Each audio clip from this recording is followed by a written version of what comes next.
Every person wants to control their mind, but if they truly could, something like overthinking wouldn't even exist. The truth is simple. If you could just decide, I'm not going to think about this anymore, then you genuinely wouldn't think about it. But that's not how it works. Multiple times a day, you consciously decide to push something out of your mind, yet the same thought comes back within seconds. So, you feel like you're in control, but in reality, you're not. And that gap, that's a real problem. Because on the outside, everything looks normal. But inside, there's a continuous process running. A thought comes up, you analyze it a little. Then another version of that same thought appears. Then a third, and slowly, it's no longer just a simple thought. It becomes a chain. Now here's something that's hard to notice. You feel like you're thinking things through to gain clarity. But in reality, the more you think, the more tangled everything becomes, because every answer creates a new question, and that's exactly why overthinking doesn't stop. It's not a problem of just one thought. It's an ongoing process, and along with that process, something else quietly attaches itself. Emotional weight. At first, it's just a thought. Then doubt gets added. Then discomfort follows. And gradually, that discomfort starts to feel heavy, and that heaviness slowly turns into sadness. It all happens so gradually that you don't even realize something is going wrong. But over time, this pattern gets stronger, and at a certain point, you start to feel like this is just your nature, that this is who you are, someone who overthinks, someone who feels too much.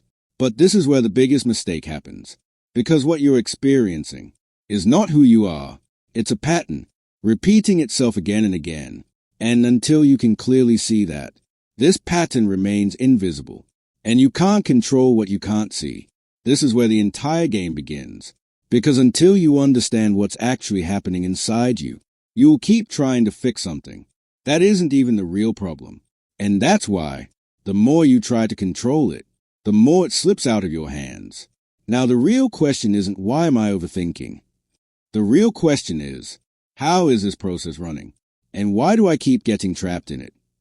And this is where things finally begin to become clear, because now the question shifts from what is happening to why is it happening? And the answer isn't as complicated as it seems. This isn't your personality. It's a system, one that runs automatically. Your brain wasn't designed to make you happy. It was designed to keep you safe. And safety means detecting every possible risk in advance. So if a situation isn't completely clear, this system automatically starts imagining negative outcomes. Whenever there's uncertainty, like someone replying late, or someone's tone suddenly changing, your mind doesn't focus on positive possibilities. It immediately locks onto the worst-case scenario. Maybe they're upset. Maybe I said something wrong. Maybe everything is messed up. And this doesn't happen consciously. It activates on its own. And this is where the biggest confusion begins. You think you're overthinking or reacting unnecessarily. But in reality, this mechanism is trying to protect you. In the past, this system was essential for survival. If you ignored a threat, it could directly affect your life. So this system treated every uncertainty seriously and imagined the worst-case scenario, so you could stay alert. But now, the environment has changed, and this system is still operating the same way. Today, there's usually no real danger, but the intensity of the reaction remains the same. If someone says something, it treats it like a threat. If someone doesn't reply, it interprets it as rejection. And from that moment, your entire attention gets stuck on that possibility.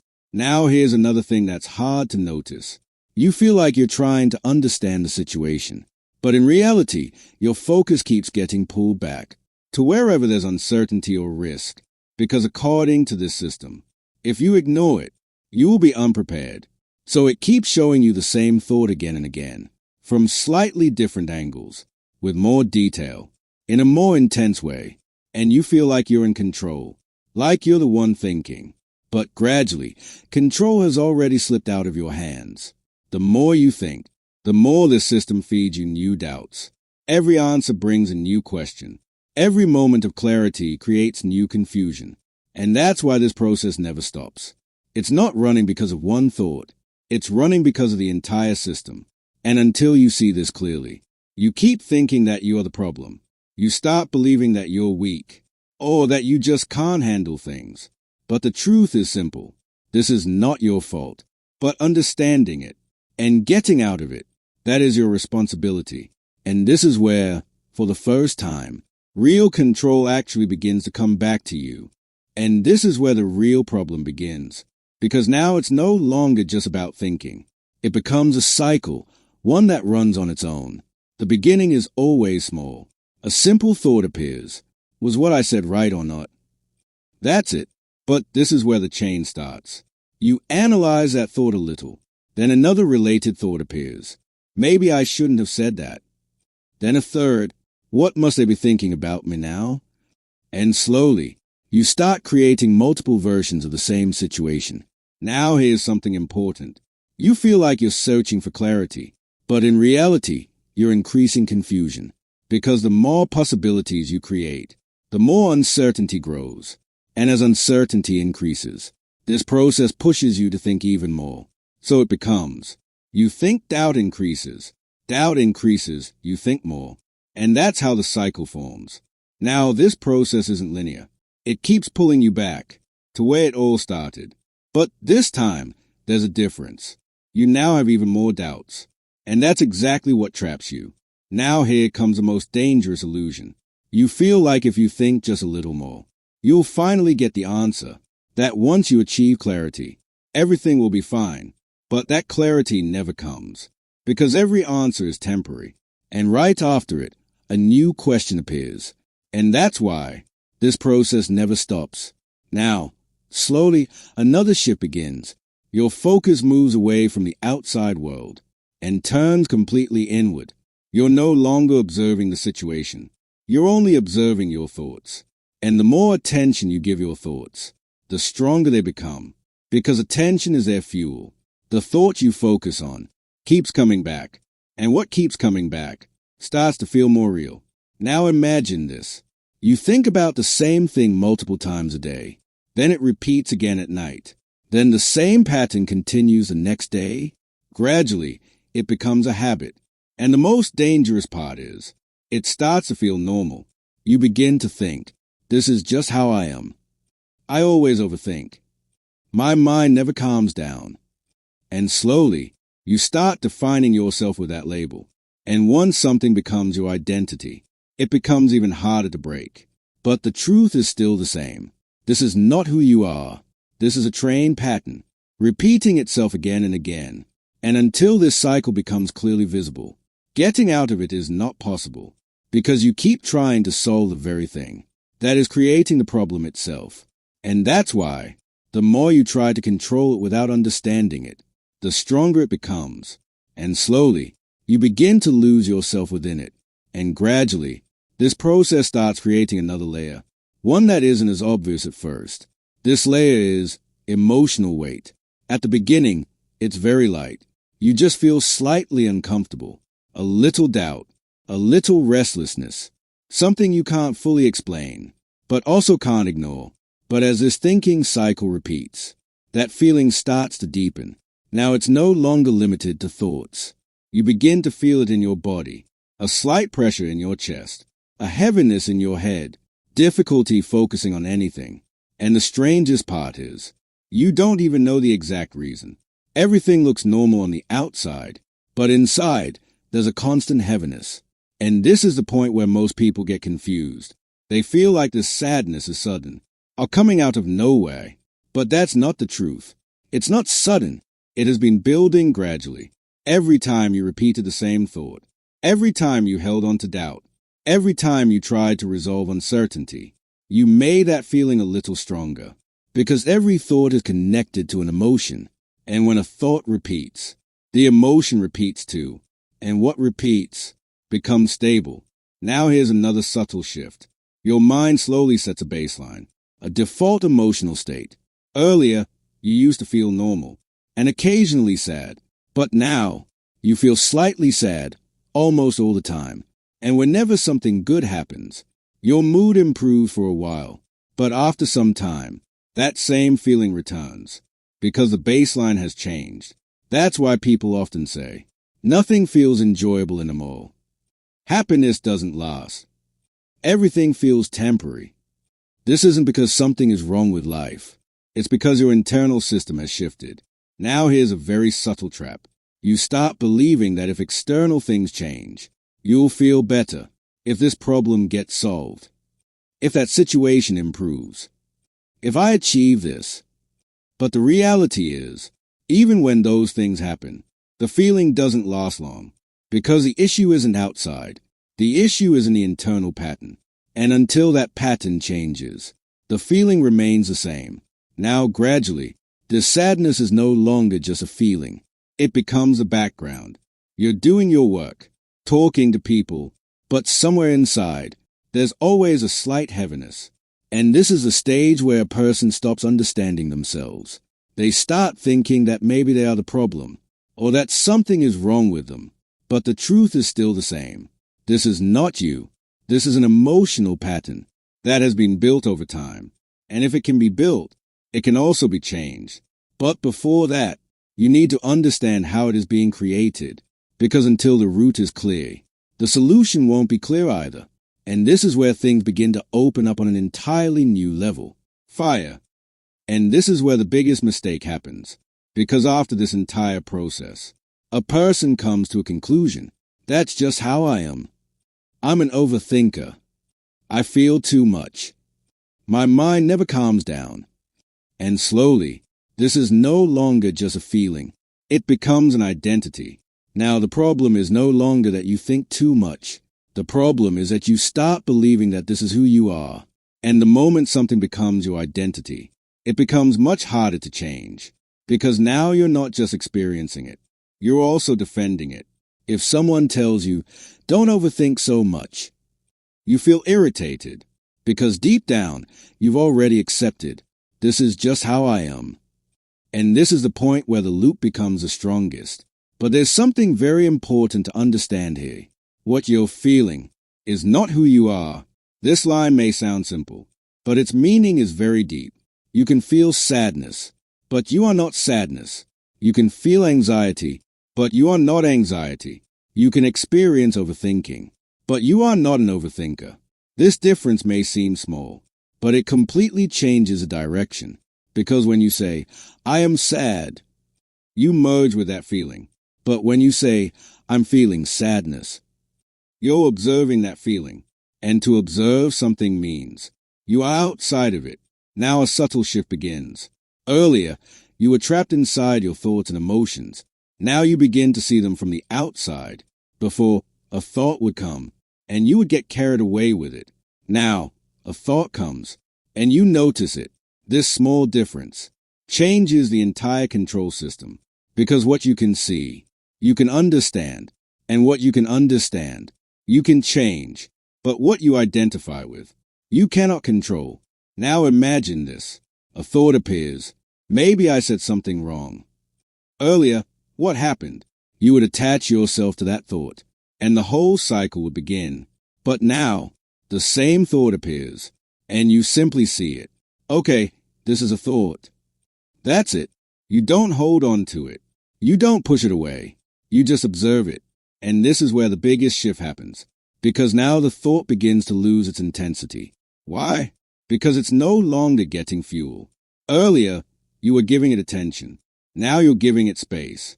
And there's a huge difference between attention and space. Attention strengthens it. Space weakens it. Now, gradually, your relationship with your thoughts and emotions starts to change. Before, you reacted. Now you observe. Before, you got pulled into the flow automatically. Now you become conscious. And this is the moment where control begins to return. Because now you're no longer trapped inside the system. You're seeing it from the outside. And when you see it from the outside, for the first time, you have a choice.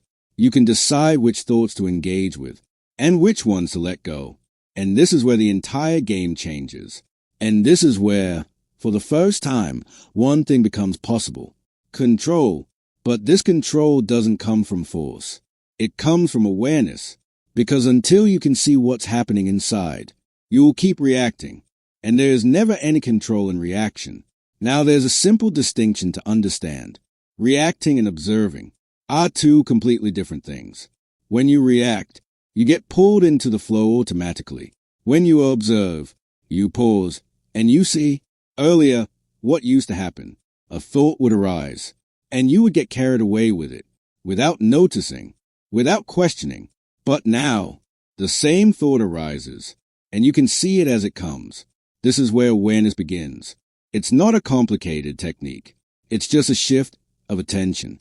Now you are not inside the thought. You are watching the thought. And the moment this shift happens, the entire process begins to slow down. Now understand something practical. The next time a thought arises, don't try to grab it immediately. Just notice it. Like, this is a thought. That's all. You don't have to label it as right or wrong. You don't have to push it away. You don't have to hold on to it. Just observe it. At first, this will feel strange, because you've always reacted, not observed, but gradually, it becomes easier. Now something else begins to happen. When you observe, you don't just see the thought. You start to see its pattern, which thoughts keep repeating, in which situations they appear, how they begin, and as this clarity increases, your control increases too, because now you're not reacting blindly. You're responding with understanding. Now imagine again. A thought appears. Maybe I said something wrong. Earlier, you would instantly attach to it. Now you observe it. Okay, this is a thought. It has come, and it will go. That's it. You're not fueling it. You're giving it space. And when given space, every thought gradually weakens. Now here's something very important. Awareness doesn't mean thoughts will stop coming. Thoughts will come. That's their job. But the difference is, you won't get carried away by every thought anymore. Some thoughts will come and pass without affecting you. And this is where your energy starts to be preserved. Earlier, every thought drained your energy. Now only those thoughts take energy that you consciously engage with. And as this control increases, your mind slowly begins to calm down. Not by force, but naturally. Because now you're not holding on to everything. You're allowing many things to pass. And this is the beginning of letting go. But that's the next step. For now, it's enough to understand this. What you can see, you can change. And what remains unseen will always control you. And now, for the first time, you're beginning to see it. Fire.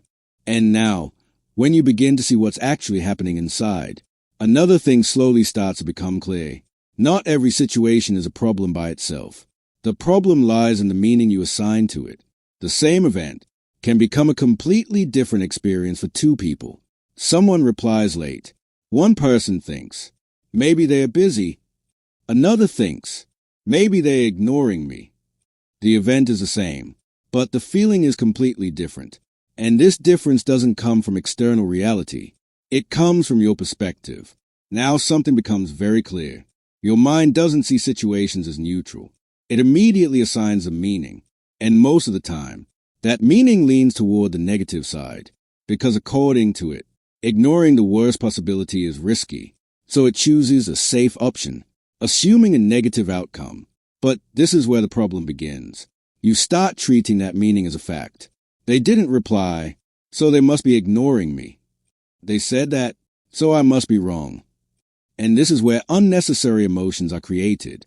If you pause and really look, you'll realize you're not reacting to facts.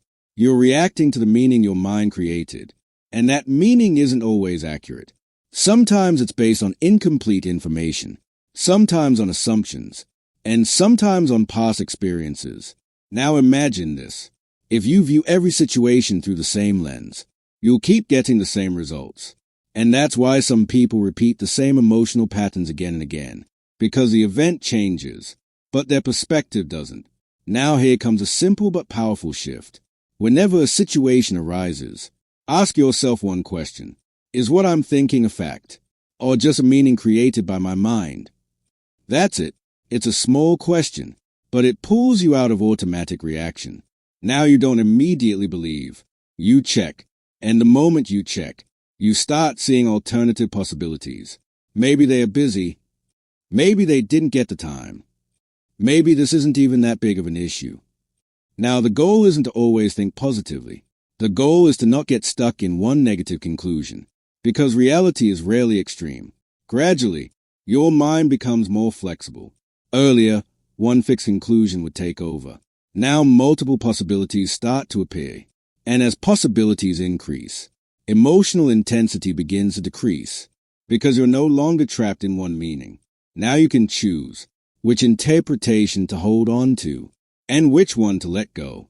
And that's the real power, because you may not control the situation, but you can control your response. Now imagine, same situation, different meaning, and the experience changes completely. And this is the point where reality begins to shift. Because reality isn't just what's happening outside, it's also what you believe about it. And once you understand this, for the first time, you begin to consciously choose how you want to feel. Fire. And this is where another subtle shift happens. Most people believe that the way to get out of negative emotions is to stop them, suppress them, or quickly get rid of them. But in reality, the opposite happens. The more you suppress something, the stronger it comes back. This isn't just an idea. It's a direct experience. The moment you try to push a feeling away, you create resistance against it. And resistance means you're fighting that feeling. Now understand something important.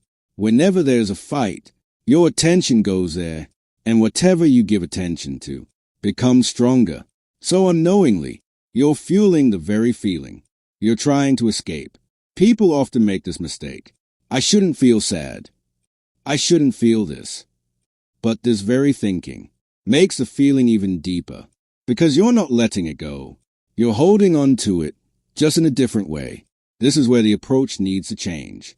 Letting go doesn't mean forcing a feeling to disappear. Letting go means allowing it to come, allowing it to stay, and then allowing it to leave, without resisting it. To understand this, imagine something simple. A wave comes. If you stand against it, it will hit you harder. But if you let it pass, it will naturally reach the shore and dissolve. Emotions work the same way. They are not permanent. They come and leave in their own time. But when you resist them, they get stuck. Now on a practical level, the next time a feeling arises, like sadness, anxiety, or irritation, don't try to remove it immediately. Pause for a moment and simply feel it. Yes, this feeling is here right now. That's enough. Don't judge it. Don't label it as right or wrong. Don't try to change it. Just give it space. At first, this will feel uncomfortable because you're used to controlling, not allowing. But gradually, a subtle change begins to appear. The feeling slowly starts to lose its intensity because now it's not facing resistance. Now here's a very important shift. Earlier, you were trapped inside the feeling. Now the feeling is inside you, but you are not trapped inside it. This small difference changes the entire experience. Now the feeling comes, but it doesn't control you. It stays and then slowly dissolves. And this is when something becomes clear. Emotions don't need to be removed. They just need to be allowed to pass. Gradually, your relationship with emotions begins to change. Before, you avoided them. Now you understand them. Before, you suppressed them. Now you give them space. And the moment this shift happens, a sense of lightness begins to emerge inside. No sudden excitement. No fake happiness. Just one thing changes. You're no longer fighting every feeling. And when that fight ends, that's when real peace begins. And for the first time, you realize emotions don't control you. You can let them come and go. Fire. And when you stop fighting your feelings and learn to observe them and let them pass, another thing slowly becomes clear. These feelings are not random. They are signals. Every feeling is trying to tell you something. But most people, instead of understanding that signal, try to avoid it. And that's why the message never becomes clear. Now understand this in a simple way. When you feel anxiety, there's often uncertainty behind it. Something unclear, or something you don't have control over. When sadness appears, it usually comes from loss, expectation, or disconnection. Something didn't turn out the way you expected. And when irritation or frustration shows up, there's resistance behind it. Something you don't want to accept. So every feeling has a reason, and that reason is trying to show you something. This is where a clear shift happens. Earlier, you saw the feeling as a problem. Now you can see it as a signal. Earlier, you tried to get rid of it. Now you try to understand it. And the moment this shift happens, your entire relationship with your feelings begins to change. Now, when a feeling arises, you don't panic. You become curious. What is this trying to show me? That one question changes everything. Take a simple example.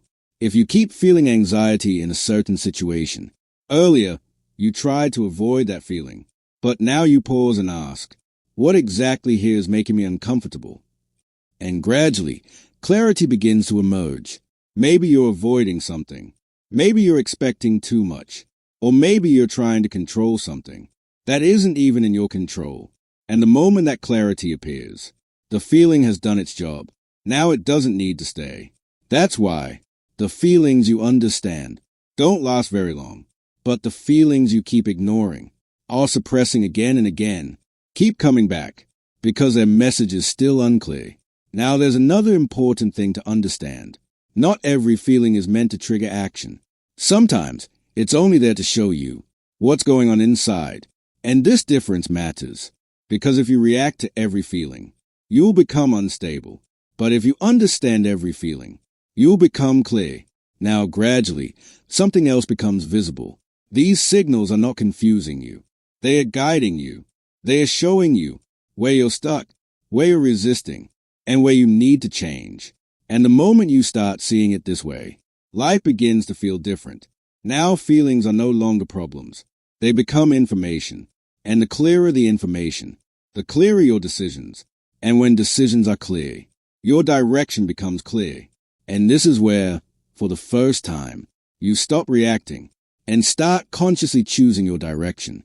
Fire. And now that you understand all of this, one last thing remains. Applying it in your daily life. Because understanding is one thing, living it is another. If this remains just an idea, nothing will change. But if you bring it into practice, everything gradually starts to shift. You don't need any complicated system for this. Just a simple process. Step 1. Notice.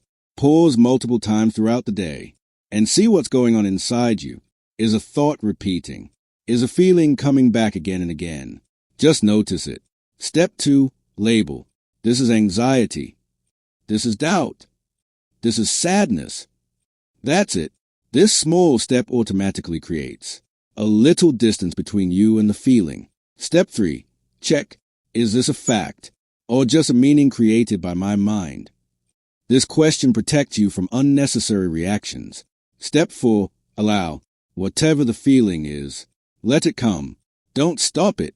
Don't push it away. Just let it be. And gradually, it will begin to pass on its own. Step 5. Learn. Try to understand the message behind the feeling.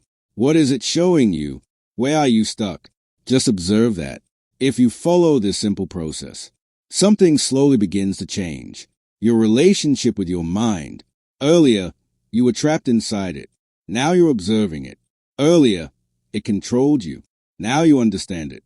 And the moment this shift happens, life starts to feel different. Thoughts still come, but they don't carry you away. Feelings still arise, but they don't overwhelm you. They come, do their job, and pass. And you remain stable. Now maybe problems won't disappear. Situations won't become perfect, but your response will change. And that's the real transformation. Because you can't control life, but you can understand your response to it. And when you understand your response, you slowly begin shaping your life. Now you don't react to everything. You choose. And that choice is freedom. Now you're not weighed down by your emotions. You can handle them. They guide you, but they don't control you. And this is where the full circle completes. You were never the problem. You were just stuck in a pattern. And now, you can see it. And what you can see, you can change. This is the beginning, not of controlling your emotions, but of truly understanding them.